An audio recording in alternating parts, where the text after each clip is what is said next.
عزیزان گرامی وقار، انسان کو اللہ تبارک و تعالیٰ نے جو خصوصیات عطا کی ہیں اس میں خاص طور پر زبان اور بیان کی خصوصیت بہت اہم ہے۔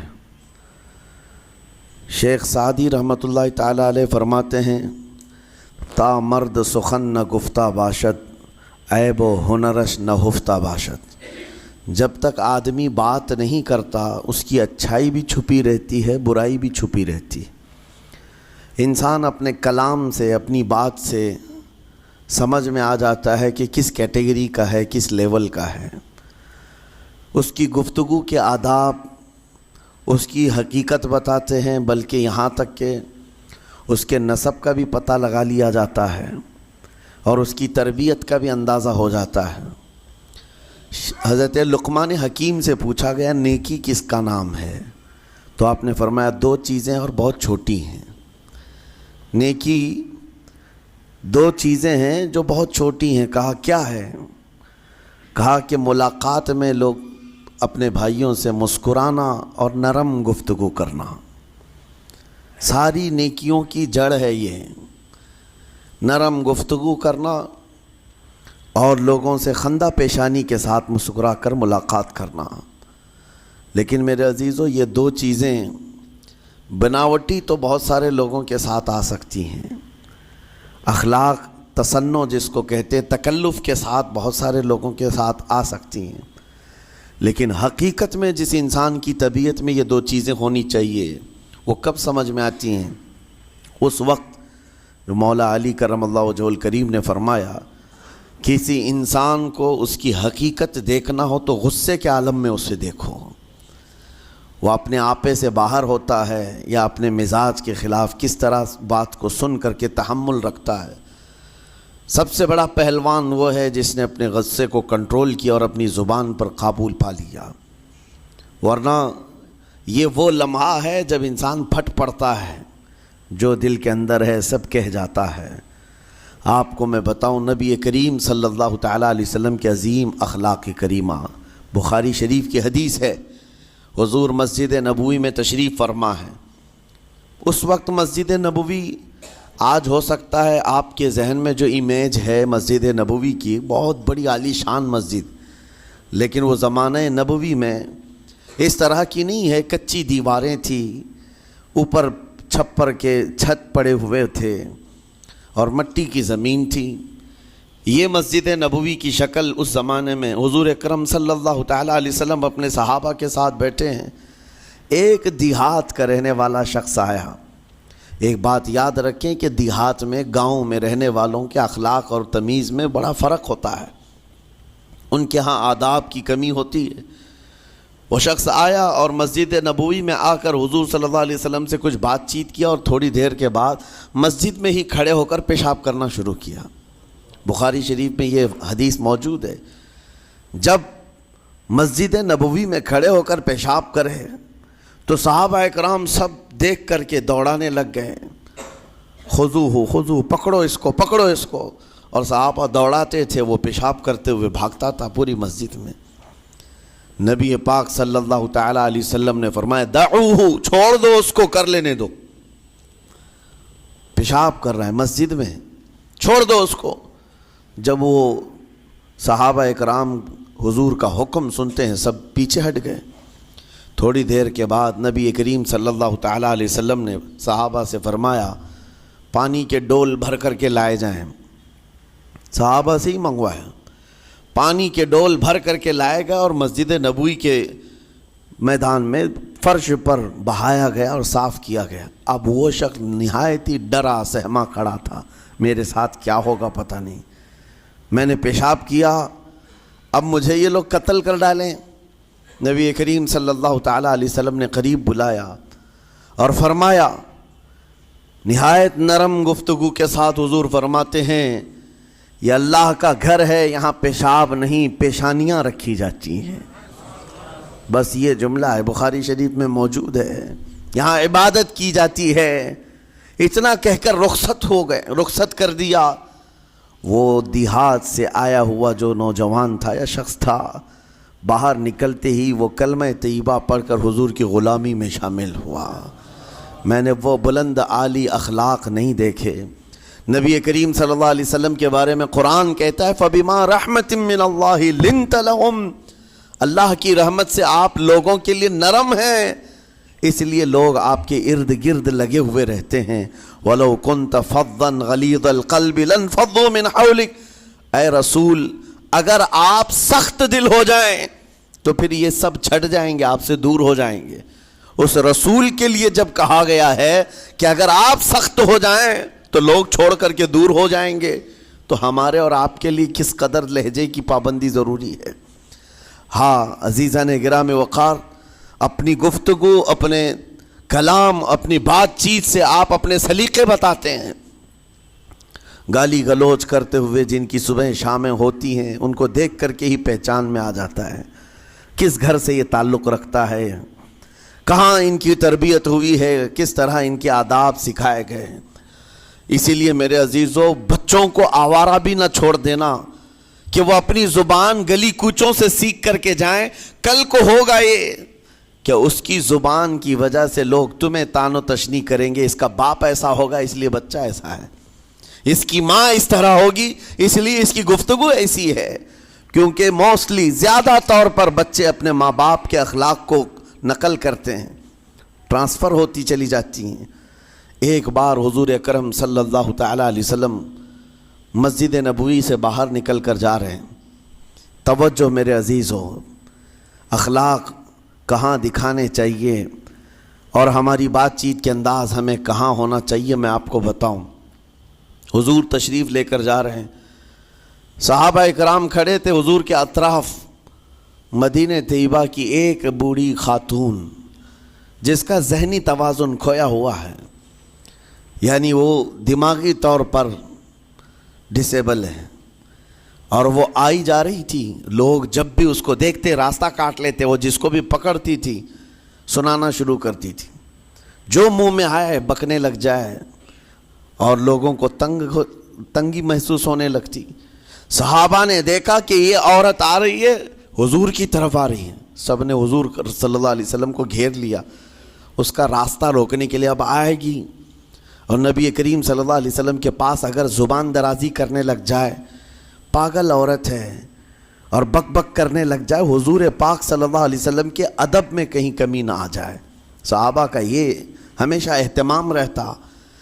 حضور اکرم صلی اللہ علیہ وسلم نے دیکھا تو صحابہ سے کہا ہٹ جاؤ، اس کو آنے دو، ہٹ جاؤ، اس کا راستہ چھوڑ دو۔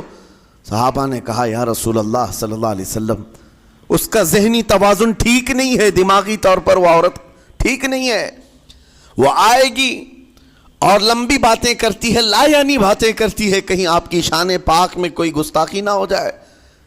صحابہ روک رہے تھے، حضور پاک صلی اللہ علیہ وسلم نے سختی سے فرمایا، ارشاد فرمایا ہٹ جاؤ، اس کا راستہ چھوڑ دو، مجھے پتا ہے پورے مدینے میں اس کی کوئی نہیں سنتا، میں بھی نہ سنوں تو وہ کس کو سنائے گی، اگر میں بھی نہ سنوں تو وہ کس کو سنائے گی۔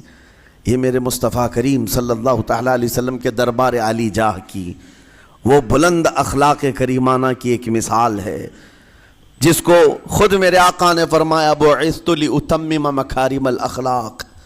عزیزان گرامی وقار، لوگوں کے آج حالات ایسے ہیں کہ اچھے لوگوں کے ساتھ اخلاق الگ دکھائے جاتے ہیں، چھوٹے لوگوں کے ساتھ اخلاق الگ دکھائے جاتے ہیں۔ سٹیٹس کا آدمی ہو تو اس کے ساتھ ملنے کے طریقے الگ ہیں، اور غریب کوئی آ جائے، فقیر کوئی آ جائے تو اس سے ملنے کا انداز الگ ہو جائے۔ یہ نہ ہو، یہ ہم سب کے لیے نصیحت ہے۔ اسی ممبئی کی سرزمین پر میں آپ کو بتاؤں، ایک ماہم شریف میں بزرگ حاجی صاحب ہوا کرتے تھے، آج سے تقریباً 10-12 سال پہلے کی۔ وہ کئی لوگوں سے ایک سوال کرتے تھے پکڑ پکڑ کر کے کہ میرا ایک سوال ہے، آپ جواب دیں گے، میرا ایک سوال ہے۔ کئی علماء سے انہوں نے پوچھا، مجھ سے بھی انہوں نے، جب میں نیا تھا مصر سے پڑھ کر کے آیا تھا، میرے پاس آ کر کہا کافی سالوں سے میرے ذہن میں ایک سوال ہوتا ہے، میں آپ سے بھی پوچھنا چاہتا ہوں۔ کہا بتائیے کیا ہے؟ کہا میں حضور سرکار مجاہد ملت رحمۃ اللہ علیہ کا مرید ہوں۔ علامہ حبیب الرحمن مجاہد ملت، رئیس اعظم اڑیسہ، جن کے خدمات جلیلہ آج ہو سکتا ہے نئی جنریشن کو نہ معلوم ہو، ان کا لقب ہے مجاہد ملت، جنہوں نے سنیت کی بقا کے لیے اپنا تن من دھن سب قربان کیا تھا۔ وہ مجاہد ملت عظیم بزرگ ولی کامل ہے۔ یہ حاجی صاحب کہتے ہیں کہ میں ایک نارمل آدمی تھا، کڑیا تھا، یعنی گھر بنانے کا کام کرتا تھا۔ جب وہ ممبئی تشریف لاتے تو دوڑ کر کے ہر جگہ سے لوگ ملنے آتے، میں بھی گیا تھا، اور اس وقت میں جوان تھا۔ حضور مجاہد ملت رحمۃ اللہ علیہ کی بات وہ بتا رہے ہیں کہ لوگ لائن لگا کر کے مصافحہ کر رہے تھے، مل رہے تھے۔ جب مل رہے تھے تو پھر میرا نمبر آیا، میں ملنے کے لیے گیا۔ بزرگوں کے سب ہاتھ چومتے ہیں، یہ ہمارے سنیوں کے طریق ہیں۔ ادب، علماء ذوی الاحترام کے ہاتھوں کا بوسہ لینا یہ مستحسن ہے، یہ ہمارے آداب میں سے، معمولات اہل سنت میں سے۔ تو جب سب لوگ ان کے دست بوسی کر رہے تھے، ہاتھ چوم رہے تھے، میں بھی قریب گیا، اور جب میرا نمبر آیا میں ہاتھ چومنے کے لیے گیا تو انہوں نے میرا ہاتھ لے کر خود ہی چوم لیا۔ وہ بزرگ عالی جاہ ولی کامل جن کو دنیا مجاہد ملت کہتی ہے، میرا ہاتھ انہوں نے چوم لیا، اور میرے اندر ایسی پشیمانی تھی کہ میں کیا کروں سمجھ میں نہیں آیا۔ میں ایک معمولی سا کڑیا، اور کہاں ان کا مقام کہاں میرا۔ تو اس کے بعد وہ اس بے چینی میں رہتے تھے کہ ایسا کیوں کیا، ایسا کیوں کیا، کیونکہ پوچھنے کا موقع ہی نہیں ملا۔ ایک بزرگ تھے، انہی کے خلیفہ تھے حضور مجاہد ملت کے، انہوں نے اس کا جواب دیا۔ میرے عزیزوں کیا بہترین جواب تھا۔ حضرت مجاہد ملت رحمۃ اللہ تعالیٰ علیہ یہ چاہتے تھے کہ ہزاروں لوگ ہماری تعظیم کرتے ہیں تو کہیں ہمارے دماغ میں بادشاہت کا خیال نہ آئے، ہم غریب اور فقیر کا ہاتھ چوم کر اپنے نفس کی مخالفت بھی کرتے ہیں۔ اخلاق کریمانہ دکھانے کے لیے اسٹیٹس والوں کے ساتھ ہی نہیں، غربا فقراء کے ساتھ بھی وہ اخلاق ہوں۔ نبی کریم صلی اللہ تعالیٰ علیہ وسلم کے وہ آداب آج اگر آپ اپنا لیں، بہت ساری کڑوی چیزیں ویسی ختم ہو جائیں۔ آج ممبئی کی سرزمین پر سب سے بڑا یہ چیلنج ہے بات کرنے میں ہے۔ نوجوانوں کے تو آج پارے چڑھے ہوئے ہوتے ہیں، ان سے کوئی بھی بات کر لے، جس تیور میں یہ بات کرتے ہیں ایسا لگتا ہے کہ ابھی لڑائی ہو جائے گی، ابھی جھگڑا ہو جائے گا۔ اس کی عادت سی بن گئی ہے۔ آپ کو پتہ ہے فرمایا گیا، عربی کا قول ہے، جراحت السنان لها التیام ولا یلتام ما جرح اللسان۔ تلوار سے، چاقو سے دیا ہوا زخم سوکھ سکتا ہے، زبان سے دیا ہوا زخم کبھی نہیں سوکھتا۔ زبان سے دیا ہوا زخم نہیں سوکھتا۔ بولنے سے پہلے 1000 بار اس بات کو خیال ہونا چاہیے کہ میں جس کو بول رہا ہوں کہیں اس کا دل چھلنی تو نہیں ہو جائے۔ میری زبان یہ ہوتی 50 گرام کی چھوٹی زبان ہے، لیکن بڑے بڑے لوگوں کے کلیجے چیر کر رکھتی ہے، بڑے بڑے لوگوں کے دلوں میں سوراخ کر کے رکھتی ہے، زخمی کر کے رکھتی ہے اس کا استعمال۔ اسی لیے روایت میں ملتا ہے کہ جب انسان صبح کرتا ہے تو سارے اعضاء، ہاتھ پیر آنکھ کان ناک، سارے اعضاء سب سے پہلے زبان سے یہ عرض کرتے ہیں، اس کی پناہ مانگتے ہیں، کہتے ہیں آج تو صحیح سلامت رہے گی تو ہم سب صحیح سلامت رہیں گے، اور اگر تو پھسل گئی تو عذاب ہم پر بھی ہوگا۔ زبان بولتی ہے، مار کسی اور کو پڑتی ہے، کوئی زبان کو مارتا نہیں ہے۔ گالی زبان دیتی ہے، لیکن مار کبھی پیٹھ پہ پڑتی ہے، سر پہ پڑتی ہے، ہر جگہ پڑتی ہے۔ تو یہ زبان نبی کریم صلی اللہ تعالیٰ علیہ وسلم نے ارشاد فرمایا، من یضمن لی ما بین لحیتیہ وما بین، حضور پاک صلی اللہ تعالیٰ علیہ وسلم فرماتے ہیں جس نے 2 چیزوں کی ضمانت مجھے دے دی، حفاظت کی، میں اسے اضمن لہ الجنہ، میں اس کو جنت میں لے جانے کی ضمانت دیتا ہوں۔ 2 چیزیں کیا ہیں؟ حضور فرماتے ہیں، ایک 2 جبڑوں کے بیچ میں جو موجود زبان ہے اس کی حفاظت کر لے، اور 2 رانوں کے بیچ میں جو شرمگاہ ہے اس کی حفاظت کر لے۔ یہ 2 چیزیں جس نے بچا لیا میں اس کو جنت میں لے جانے کی ذمہ داری دیتا ہوں، ضمانت دیتا ہوں۔ اس کا کتنا بڑا کردار ہے، یہ زبان کا کتنا بڑا کردار ہے۔ اور حضور نے ایک بار پکڑ کر کے فرمایا تھا، زبان کو پکڑ کر کے کہا تھا، یہ وہ زبان ہے جو انسان کو جنت میں بھی لے جاتی ہے اور دوزخ میں بھی لے جاتی. کلمہ کس سے پڑھتے ہیں آپ؟ لا الہ الا اللہ، زبان ہی سے تو پڑھتے ہیں، اسی کلمے نے آپ کو جنت تک پہنچایا. اور کافر جو کفر کرتا ہے وہ بھی زبان سے ہی کرتا ہے، اور زبان اسے ہمیشہ کی دوزخ میں لے جاتی ہے. اس زبان کو چلانے سے پہلے 1000 بار سوچ لیں کہ آج لہجوں کی سختیاں بڑھتی چلی گئیں. اور آپ کو پتہ ہے قرآن پاک میں رب تعالیٰ نے یہ فرمایا وَلَا تَقُلْ لَهُمَا اُفٍّ وَلَا تَنْهَرْهُمَا، والدین کے بارے میں بچوں کو کیا کہا گیا؟ ان کو اف تک نہ کہو. لیکن زبان جب کھلتی ہے نا، ماں باپ کے خلاف نوجوانوں کو ہم نے دیکھا ہے گالی گلوچ کرتے ہوئے اور اتنی بری باتیں کہتے ہوئے، معاذ اللہ. عزیزان گرامی وقار، حضور نے تو یہ فرمایا جس نے پلٹ کر کے اپنے ماں اور باپ کو سخت لہجے میں بات کیا یا ان کی نافرمانی کی، حضور فرماتے ہیں میرا دل چاہتا ہے کہ اس کے گھر کو آگ لگا دوں، آگ لگا دوں. اس لیے اس بات کو ہمیشہ یاد رکھیں، تمہارے لہجے کی سختیاں کسی کو زخمی کر دیں تو آخرت خراب ہو جائے گی، آخرت خراب ہو جائے گی. حضرت علقمہ رضی اللہ تعالیٰ عنہ حضور کے صحابی ہیں، حضور صلی اللہ علیہ وسلم کے صحابی ہیں. آخری وقت آ گیا تھا لیکن زبان نہیں کھلتی تھی. حضور پاک صلی اللہ علیہ وسلم کے پاس سفارش لائی گئی کہ آپ کے وہ ساتھی ہیں انتقال کر رہے ہیں لیکن زبان پر کلمہ بھی نہیں آتا. حضور تشریف لائے، دیکھا، پوچھا گھر میں ان کے کون کون ہے؟ کہا بیوی ہے اور ماں ہے. ماں کو بلایا اور کہا علقمہ کے بارے میں کیا کہتی ہو، کیسا تھا یہ؟ کہا بہت اچھا، پرہیزگار، عبادت گزار، سارے نیکوکاریاں اس کے اندر ہیں. تو پھر حضور نے پوچھا اچھا یہ بہت نیک تھا، تم بھی اس سے راضی ہو کہ نہیں ہو؟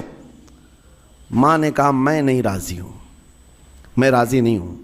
کہا کیوں، وجہ کیا ہے؟ کہا یا رسول اللہ میرا اکلوتا بیٹا، میرا تنہا بیٹا تھا، بڑی محبتوں کے ساتھ اس کو پالا تھا، اور جب میں نے اس کی شادی کی اپنی بیوی کو لایا، اور جب بیوی گھر پر آ گئی تو میری بات کو ہلکے میں لیتا، اپنی بیوی کی بات کو فوقیت دیتا، ترجیح دیتا. اور اس وقت غالباً یہ باتیں تھی کہ زبان سے کوئی کلمہ ان کے نکلا ہوگا جو بیوی کی حمایت میں تھی، ماں کو تکلیف پہنچ گئی. کہا میرا دل گوارا نہیں کرتا، میں اس سے راضی نہیں ہوں، باقی وہ بہت نیک بندہ ہے، بہت اچھا ہے. حضور نے فرمایا دیکھو زندگی کے آخری پڑاؤ پر آ چکا ہے، روح نکلنے کو ہے، معاف کر دو. وہ بھی صحابیہ تھی، انہوں نے کہا آقا آپ کا حکم ہے یا مشورہ ہے؟ اگر حکم ہے تو پھر ماننا ہے. حضور نے فرمایا نہیں، حکم نہیں، مشورہ ہے. کہا مشورہ ہے تو پھر دل نہیں چاہتا، دل نہیں چاہتا. حضور نے فرمایا صحابہ سے کہ لکڑیاں جمع کرو، آگ لگاؤ اور انہیں اٹھاؤ، آگ میں ڈال دو. آگ دہکائی گئی تو ماں کی ظاہر سی بات ہے ممتا بے چین ہو گئی. کہا ان کو میرے سامنے آگ میں ڈالیں گے؟ کہا ہاں، اس سے بہتر ہے کہ وہاں جلے گا، یہاں جلے. وہ ماں کہتی آقا آپ گواہ ہو جائیں، میں اپنے بیٹے کو معاف کرتی ہوں. ادھر معاف کیا، ان کی زبان پر کلمہ طیبہ جاری ہوا. میرے عزیزو یہ بتانا مقصود اس لیے ہے کہ زبان سے دیے ہوئے زخم خواہ والدین کو ہو، یہ معمولی نہیں ہوتے. ہو سکتا ہے آخری وقت تمہاری زبان بند ہو جائے اور کلمہ طیبہ بھی نہ جاری ہو، زبان کھلنے بھی نہ لگے، یہ حالات آ جائیں گے. اس لیے اپنی زبان کا کنٹرول برقرار رکھو. کس سے کیا کہنا ہے، ابھی میں اس کا دوسرا پارٹ بھی بتاتا ہوں زبان کے استعمال کا. یہ نرمی لہجے کے اندر ہونا بہت ضروری ہے، لیکن کچھ جگہوں پر سختی کی اجازت ہے، لیکن وہ مقامات الگ ہیں. نرم لہجہ حضور پاک صلی اللہ تعالیٰ علیہ وسلم کے فرامین میں سے ہے. ایک بات بڑی بغداد مقدسہ میں نے ایک ولی پاک کی زیارت کی، ان کے آستانے پر بھی میں ابھی بیان کیا تھا. حضرت بہلول دانا مجذوب بزرگ تھے اور بغداد کی گلیوں میں کہیں پر بھی بیٹھ جاتے تھے، اور جو جانکار تھے وہ سمجھتے تھے یہ اللہ والا بندہ ہے. مجذوب کس کو کہتے ہیں؟ جس کی یاد الہی میں عقل فنا ہو گئی، ختم ہو گئی، اللہ کے ذکر میں اور اللہ کی یاد میں اپنے آپ کو فنا کر دیا ہے. اس کے اوپر شریعت کا قلم نہیں. ظاہر سی بات ہے شریعت کے سارے احکام اس پر ہیں جس کی عقل سلامت ہے. عاقل ہو بالغ ہو تو نماز فرض ہے نا, عقل ہی نہیں ہے تو وہ مجذوب ان اولیاء کو کہتے ہیں. لیکن ان کے بارے میں حدیث میں ہے, اللہ کے نبی نے فرمایا وہ ایسے بندے ہیں کہ اگر اللہ کو قسم دے دیں کسی بات کی, اللہ ان کی قسم پوری کرتا ہے. وہ بہلول دانا بیٹھے ہوئے تھے. بغداد کا ایک مشہور تاجر تھا لیکن خستہ حال تھا, بہت نقصان اٹھا چکا تھا, خسارے میں چل رہا تھا, بزنس پورا لاس میں, اور وہ پریشان حال بہلول دانا کے پاس آیا, گڑ گڑایا, کہا کہ حضور مجھے بچا لیں, رحم کر لیں, میں تاجر ہوں, لٹ گیا ہوں, لاس میں ہوں, کچھ آپ فرما دیں, میں کیسے اس بھنور سے نکلوں. بہلول دانا نے دیکھا, کہا ٹھیک ہے کچھ پیسے بچے ہیں؟ کہا ہاں ہے, وہ بس اتنا سرمایہ ہے کہ مال لیتا ہوں پھر بیچ دیتا ہوں, نفع نہیں ہوتا. بہلول دانا نے کہا ایک کام کر, کالا کپڑا جتنا ملتا ہے سب خرید لے, پورے شہر سے کالا کپڑا جہاں جہاں مل جائے سب لے کر اسٹاک کر لے. کہا جی حضور آپ نے جیسا فرمایا. گیا, جتنا سرمایہ تھا سب لگا دیا, کالا کپڑا خرید کر ایک جگہ اسٹاک کر دیا. اللہ والے کا حکم تھا. لیکن ہوا یہ کہ بغداد کا معمول تھا, 8 دن گزرے نہیں تھے کہ وہاں وقت کے حاکم کا انتقال ہوا, اور جب حاکم کا انتقال ہوتا تو شہر کے جتنے بڑے لوگ ہوتے, رئیس لوگ, وہ اس کے سوگ میں اس کے غم میں کالا کپڑا پہنتے تھے, اور کالا کپڑا سوائے اس تاجر کے کسی کے پاس نہیں تھا.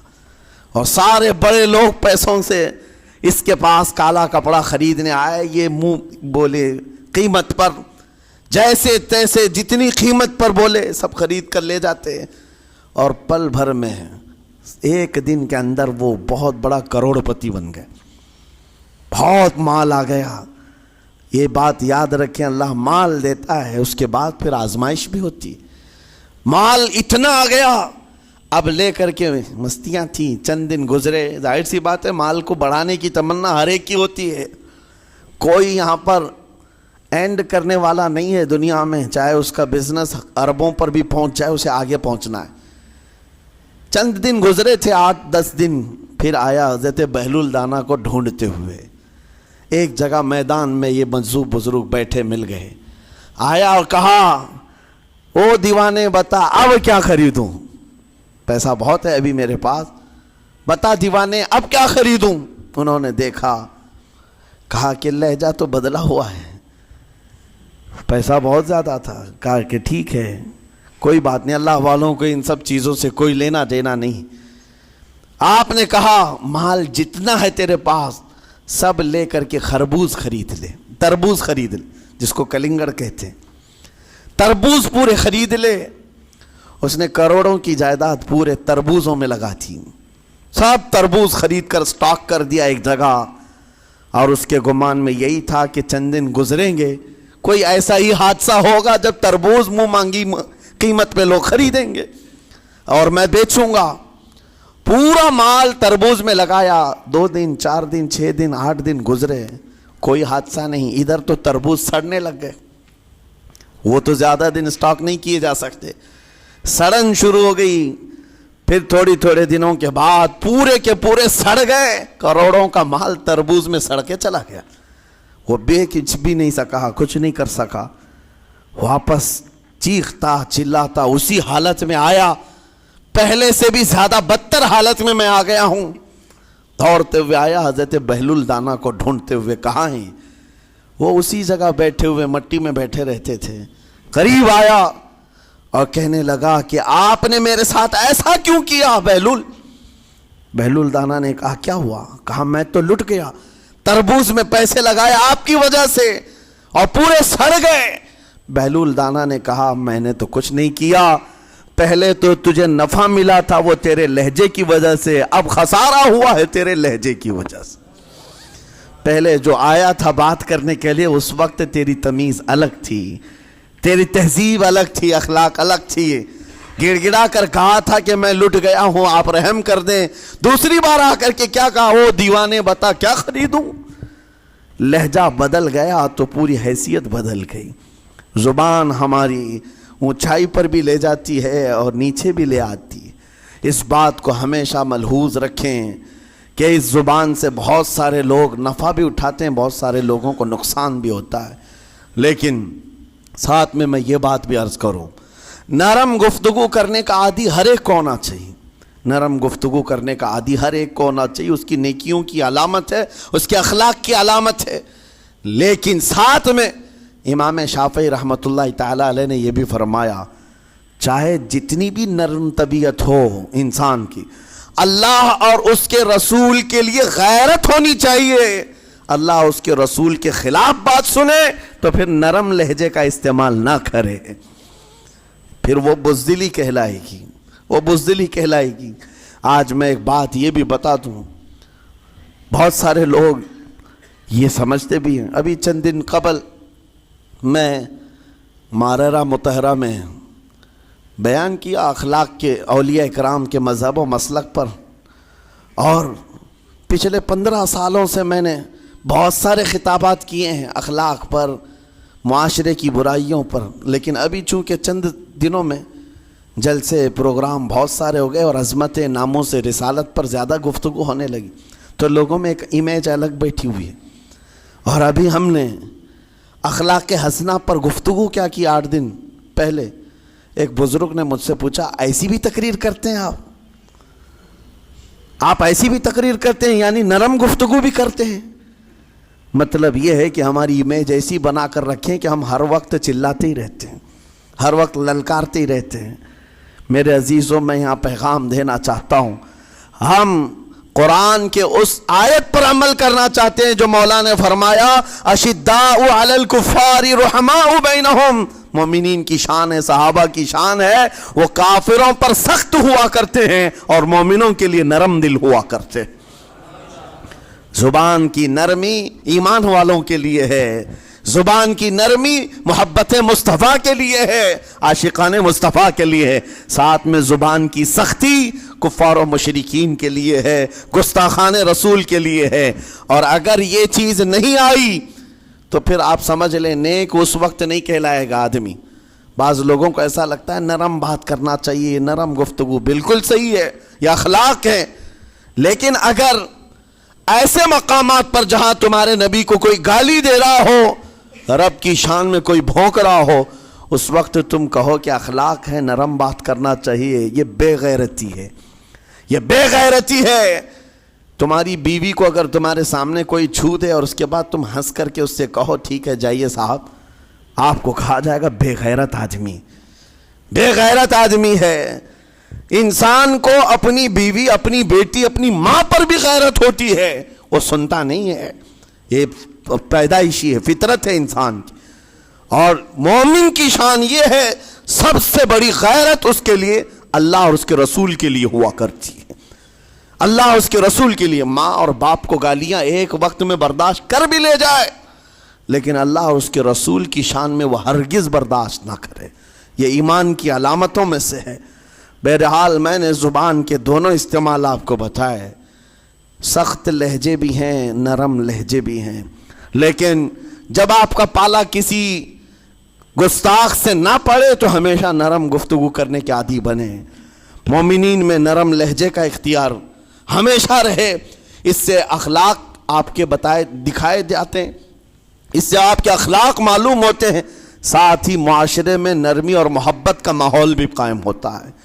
ڈانٹنے کے طریقے بھی میں آپ کو بتاؤں، میرے والد گرامی فرمایا کرتے تھے، حضور حافظ ملت رحمت اللہ علیہ جو الجامعۃ الاشرفیہ مبارک پور کے بانی ہیں اور بڑے محدث جنہوں نے ایک نہیں ہزاروں عالم پیدا کیے، اس ہندوستان کی بات کر رہا ہوں، حافظ ملت رحمت اللہ علیہ پوری بخاری شریف پڑھاتے تھے، تقریباً 40 سال تک انہوں نے پڑھایا بخاری شریف۔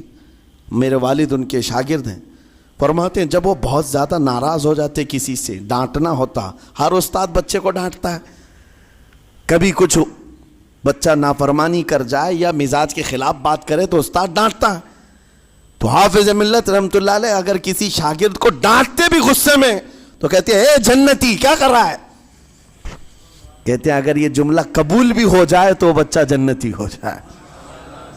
لہجے کی یہ استعمالات اولیاء سے سیکھو میرے عزیزو. غصے پر کنٹرول اس وقت تمہارے اخلاق معلوم ہوتے ہیں جب تمہارا غصہ عروج پر ہوتا ہے.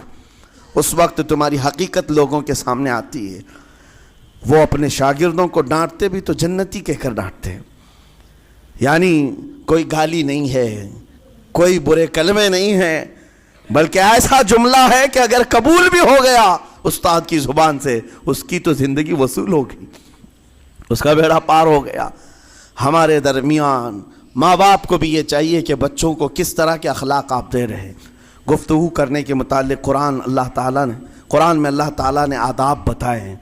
جب آپ گھروں کے اندر موجود ہوں تو بچوں کے سامنے کس طرح کی گفتگو کیا کریں گے, کیسی بات کریں گے. شوہر اور بیوی جس طرح کی باتیں کر رہے ہیں بچے کے دماغ میں وہ پورا کا پورا چھپتا ہے, ٹرانسفر ہوتا ہے. اسی لیے کہا گیا ایڈلٹ گفتگو کبھی بھی بچوں کے درمیان نہیں کی جائے گی. جو میچورٹی میں نہیں ہے ان بچوں کے سامنے ماں اور باپ بیٹھ کر کے کلام بھی نہ کریں, بات نہ کریں. معاشرہ تو آج ایسا ہے, سب پوری فیملی لے کر کے بیٹھے ہوئے ہیں, اور حد تو یہ ہے کہ گندی فلمیں سامنے لگی ہوئی رہتی ہیں. وہ کیسے بچا پاؤ گے؟ 4 سال 5 سال کے بچے کے اندر بھی وہ گفتگو, وہ مکالمات, ایک دوسرے سے بات کرنے کی تمیزیں, وہ سب وہاں سے سیکھتا آ رہا ہے. گھروں کے اندر ماحول کو تبدیل کرنے کے لیے آپ کی اپنی زبان پر کنٹرول اور اپنے بچوں کی تربیت اور ان کی زبان پر کنٹرول بہت ضروری ہے. پھر دیکھنا آپ یہ معاشرہ پیدا کر کے کل کو آپ کا بچہ نکلے گا, اس کی تمیز, اس کے اخلاق پر ہر کوئی اش اش کرے گا. چند دنوں کی محنت ہے آپ کی, لیکن بچے جب سلیقے کے ساتھ گفتگو کریں تو لوگوں کا دل جیت لیا کرتے ہیں. بات کرنے کے آداب ایسے ہیں کہ لوگ دل جیت لیا کرتے ہیں. یہ میرے استاد گرامی مصر کے رہنے والے تھے. جب خطابت ہمیں سکھا رہے تھے گفتگو کرنے کے آداب, تقریر کرنے کے آداب, تو ایک امام غزالی کا قول تھا کلم الناس علی قدر عقولہم, لوگوں سے ان کی عقل کے مطابق بات کرو. اس پر وہ سمجھاتے ہوئے ہمیں ٹریننگ دیتے تھے اور کہتے تھے کہ تمہارے پاس آنے والے کئی طرح کے لوگ ہوں گے. اگر تم امام ہو, اگر داعی ہو, خطیب ہو, مقرر ہو, کوئی غریب گھر سے, کوئی بڑے امیر گھر سے, کوئی پڑھا لکھا آئے گا, کوئی جاہل ہوگا, کوئی بدتمیز بھی ہوگا, کوئی نیکوکار, کوئی گنہگار, سب طرح کے مکس مجموعہ تمہارے پاس ہوگا. ان سے خطاب کرنا, ان سے بات کرنا, کس انداز سے بات کرو گے, کیسے ان سے کلام کرو گے. میرے عزیزو یہ ہمارا اپنا ہنر نہیں ہے. ہم جو آپ کے سامنے گفتگو کر رہے ہیں یہ ہمارا فن نہیں ہے, یہ اپنا پیدا کیا وہ ہنر نہیں ہے. ہمیں سکھایا گیا تھا صرف اور صرف آپ کو اس مجمع سے اور یہ آئے ہوئے جمع غفیر سے بات کرنے کے لیے ایک ہی اسلوب اپنانا ہے. دیکھنا ہے کہ رسول اللہ کیسے بات کیا کرتے تھے. میرے آقا صلی اللہ تعالیٰ علیہ وسلم کا اسلوب اپناؤ. حضور کے خطبے دیکھو, حضور جب خطاب کرتے, ظاہر سی بات ہے مسجد نبوی میں اس وقت بھی لوگ, ہر طرح کے لوگ آتے, دیہات کے بھی تھے, شہر کے بھی تھے, اعلیٰ دماغ والے لوگ, اور کئی الگ الگ قسم کے لوگ آتے. حضور کا خطاب سب کے لیے تھا. عزیزان گرامی, ان سنتوں پر عمل کر کے آج آپ اپنے لہجے کو بہتر بنا سکتے ہیں. بس میری گفتگو کا خلاصہ یہی ہے کہ اللہ تعالیٰ ہمیں زبان کا صحیح استعمال عطا فرمائے, ورنہ یہ زبان کی سختیاں اور اس کی کڑواہٹ ہمیں دوزخ میں بھی لے جاتی ہے, دوزخ تک لے جا سکتی ہے. اللہ تعالیٰ اس کی مکاریاں, اس کی عیاریاں اور اس کی شرانگیزیوں سے ہم سب کی حفاظت فرمائے. ساتھ میں یہ بھی میں بتا دوں, وہ زبان پاک نہیں بولتی, وہ زبان پاک نہیں بولتی جو حلال نہیں کھاتی. یہ بھی بزرگوں نے فرمایا ہے, یہ زبان پاک نہیں بولتی جو حلال نہیں کھاتی.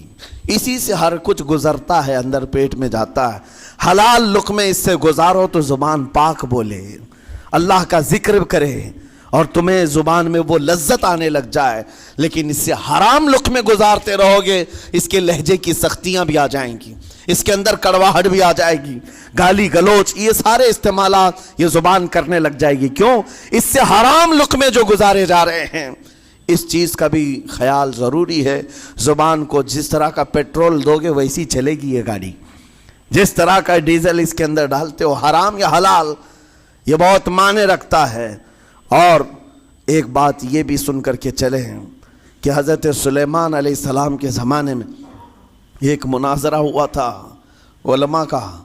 بعض لوگوں نے کہا کہ انسان کی ایک جماعت تھی، انسان کی زبان افضل ہے، منہ افضل ہے، اس لیے کہ وہ اللہ کا ذکر کرتی ہے۔ بعض نے کہا کہ نہیں، انسان کے پیچھے کا مقام اچھا ہے، اس سے بہتر ہے۔ یہ دونوں کی تکرار میں حضرت سلیمان علیہ السلام کے پاس بات آئی، آپ بتائیں۔ تو ان سے پوچھا تم اتنی بڑی بات کیوں کہہ رہے ہو؟ اس کے پیچھے کا مقام اچھا ہے۔ کہا کہ اس لیے کہ وہ صرف نجاست نکالتا ہے، وہ صرف نجاست نکالتا ہے، وہ مقام غلاظت باہر کرتا ہے، غلاظت اندر لیتا نہیں۔ زبان غلاظت اندر بھی لیتی ہے، حرام کھاتی بھی ہے، لوگوں کو زخمی بھی کرتی ہے۔ ان علماء کی دلیل تھی۔ تب آپ نے فرمایا بات ٹھیک ہے، جس انسان کا زبان پر کنٹرول نہیں، حرام کھاتا ہو اور بد کلامی کرتا ہو، گالی گلوچ ساری چیزیں کرتا ہو، آپ نے فرمایا اس سے بہتر اس کا پیچھے کا مقام ہے۔ اور جو انسان کنٹرول رکھتا ہے، حلال کھاتا ہے اور لہجے کی نرمی رکھتا ہے، ظاہر سی بات ہے اس کا منہ ہی افضل ہے، اس کی زبان افضل ہے۔ اب یہ تو فیصلہ سب کا ہے، کس کو کیا چیز اختیار کرنی ہے۔ عزیزان گرامی وقار، یہ بہت بڑی بات ہے جو میں آپ کے سامنے کہہ رہا ہوں۔